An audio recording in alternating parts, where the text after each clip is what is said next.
this is our CS2316 final project. We did it on the effect of holidays and weather on flight delays. The reason we chose this topic was because we're both interested in the aviation industry and we wanted to identify inefficiencies. And so our goal was to analyze key factors that influence flight delays, such as weather patterns and holidays. We thought that snow would increase flight delays the most, then rain, then wind. And we also thought that holidays would experience more flight delays. So our first data set is a CSV. It comes from Eurocontrol, which manages European air traffic. And we use all of these columns in our analysis, but the number of flights and the delay times were the most important. And then our next data set is HTML. It's from Wikipedia. It has the top 50 busiest airports, and we needed the IATA codes and the country names. Our third and fourth data set were APIs, and we used the historical weather API to output weather data in a specific place and time. And then we used the holiday API to output the dates and name of holidays for each country. And then we also used a coordinate JSON file, which we used to get intermediate data about each airport's 2-letter country code for the holiday API and the coordinates for the weather API.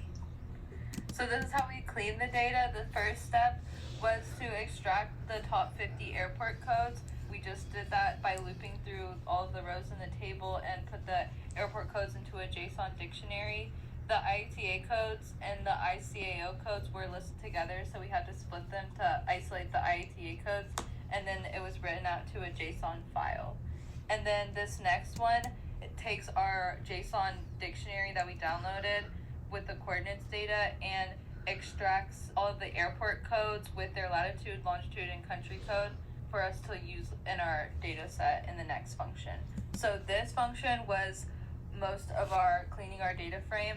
All of the CSVs of the flight delays are concatenated together, and then the rows are filtered out where the IATA code is not found in our top 30 codes, so that just isolates the ones that we want. And then it's some general cleaning, and then the IATA codes are added to our data frame because we need them to link the coordinates. And then the country column is renamed because the spelling of Turkey is inconsistent, which is going to cause an issue with our holidays.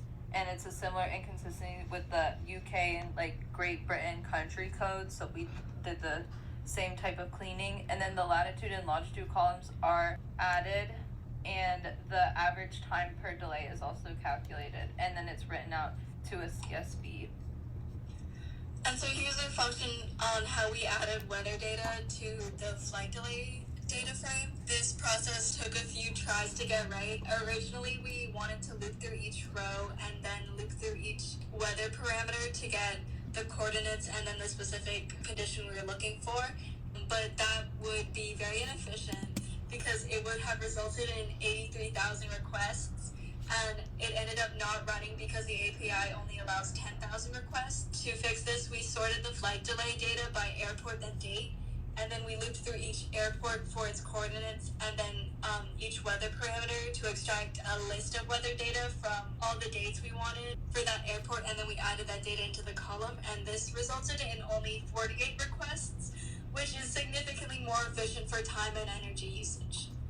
And then our next step was extracting the holiday data. We first determined which types of holidays our countries use to indicate major holidays, and then created a list of every possible country, year, and type of holiday, and then accessed the API for each combination in our list, and it returns a dictionary with all the relevant holidays.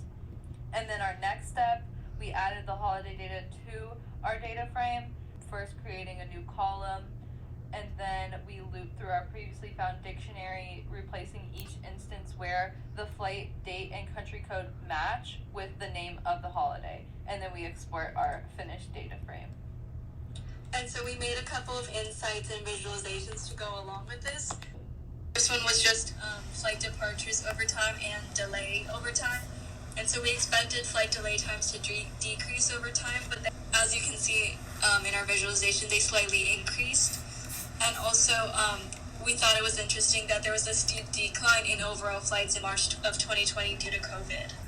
Okay, so here are our regression coefficients. This is just the code for it. And then here are the values that we found. So from the multilinear regression, we found that an increase of precipitation increases the minutes of flight delayed by an average of 0.24 minutes. And then the rain hours and the max wind speed were a lot less significant than that. And then actually the most significant one was the major holidays, and they actually decreased the minutes that flights were delayed by an average of 2 minutes, which we did not expect to see. And then from the single variable regressions, we had pretty much similar results.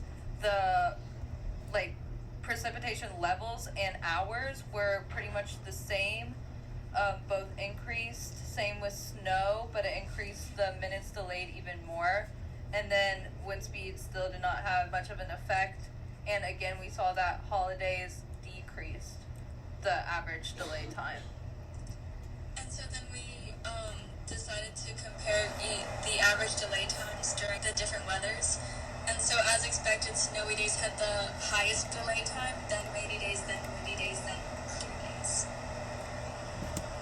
And then we also compared average flight delay times during holidays versus non-holidays.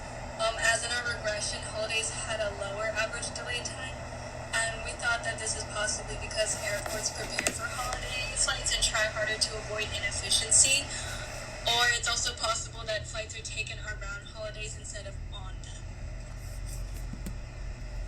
And then as in our Insight 3, the visualization shows that average delay times decrease during holidays for all airports. And then we did another analysis with the countries, with the mean and standard deviation for the delay time.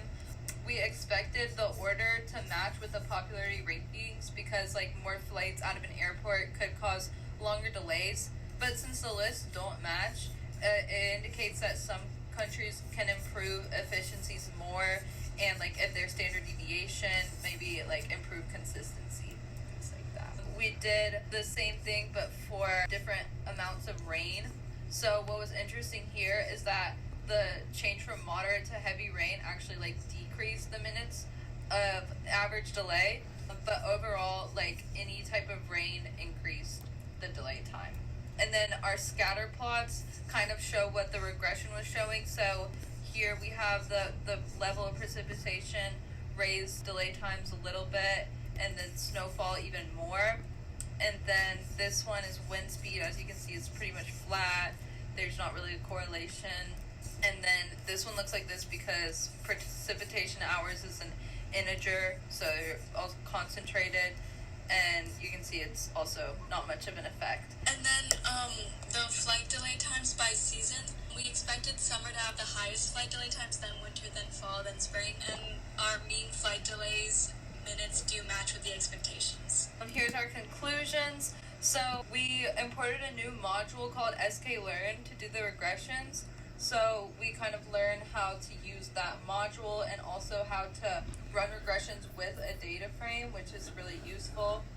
And we learned a lot about just manipulating our data frame and putting it into a form that we want. So very important. And then the greatest challenges we faced during this project was finding the most efficient way to add weather into the data set. And also throughout the cleaning process, we kept finding and having to fix unexpected inconsistencies, such as replacing the country names. But overall, this was a very fun project with some unexpected results. Thank you. Thank you.